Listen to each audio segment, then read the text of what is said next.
আপু, আমার একটা প্রশ্ন ছিল। আপনি জেনে শুনে কেন আরেকটা বিয়ে করে দিলেন?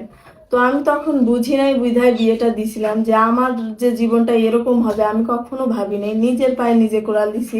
অনেকে এই কথা বলছে যে আপু নিজের পায়ে নিজে কোড়াল দিছেন আপনি।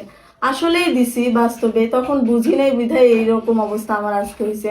আজকে যদি এরকম বুঝটা তখন থাকতো, তাহলে আমি এই পরিস্থিতিতে কখনোই পড়তাম না আপু। আর হলো, একটা কথা বলি যে ভুল যেহেতু আমিই করছি, মাসুল আমারই দেয়া লাগতেছে এখন। তো আগে যদি জানতাম যে আমার সতীন নিয়ে এরকম হবে, আমি কখনো আমার সতীন আমার ঘরে আনতাম না। আমার সংসার এরকম করে নষ্ট হবে আমি কখনো যদি জানতাম, তাহলে কখনো আমি এই সংসারে আমার সতীন নিয়ে আসতাম না।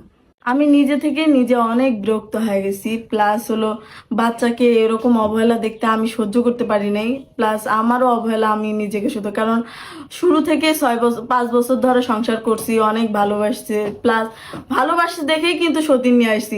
আমার বাচ্চার এখন ভবিষ্যৎ করব, আপনারা সবাই আমার ছেলের পাশে থাকবেন, বুঝছেন?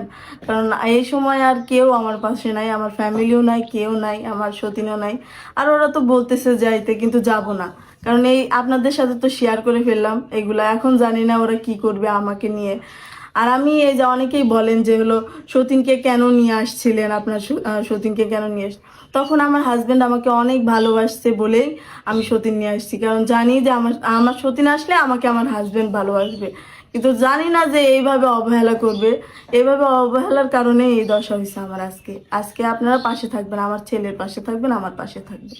এতদিনে সঠিক বুঝছেন আপু, আসলে ওই ছোট বউ অনেক চালাক। ও কিন্তু ওর ভবিষ্যৎ ঠিকই গড়ে নেবে, কিন্তু আপনি পারবেন না। সঠিক সিদ্ধান্ত নিছেন, আসলে ভাইয়া অনেক সঠিক সিদ্ধান্ত নিছে, বুঝে শুনে নিছি। কারণ জানতাম না যে এরকম হবে। যদি জানতাম, কারণ ওরা বুঝছেন সবসময় ওরা দুইজন আগে পরামর্শ করে, তারপরে গিয়ে আমাকে বলে যে এটা এটা করব, এটা হবে কি না। আমি বললে পরে অত গুরুত্ব দেয় না, কিন্তু ওদের সিদ্ধান্তটাই গুরুত্ব দেয়। আমি যদি একটা জিনিস চাই, ওদের কাছ থেকে মনে করেন 2 সপ্তাহ 3 সপ্তাহ তারপরে গিয়ে আমাকে একটা জিনিস দেয়। তার আগে কোনো মানে আমার প্রতি যে একটা চাহিদা, আমার ছেলে যদি একটা জিনিস চায়, ওটার প্রতি আমার স্বামীরও কোনো গ্রাহ্য নাই। মনে করেন যে আমি তো ওভাবে কারো থেকে কোনো জিনিস ওভাবেও চাই না। তারপরেও একটা আছে না যে বাবার দায়িত্ব, এই দায়িত্বটা আমার হাজবেন্ড পালন করে না।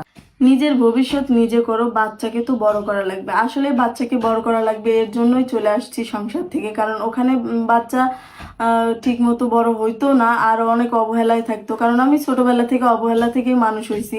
প্লাস আমার বাচ্চাও এরকম করে মানুষ হলে পরে আমার বাচ্চাও আমার মতোই ছোটবেলা থেকে অবহেলা পাবে। আর আমি ছোটবেলা তো অবহেলা পাইছি, আমি সংসার জীবনেও অবহেলা পাইতে পাইতে প্লাস এখনকার নিজেই চলে আসছি। আসার পরে এখন নিজের মতো থাকার চেষ্টা করবো। ফ্যামিলির কাছেও যাব না, আমার হাজবেন্ডের কাছেও যাব না, আমার সতীনের কাছেও যাব না।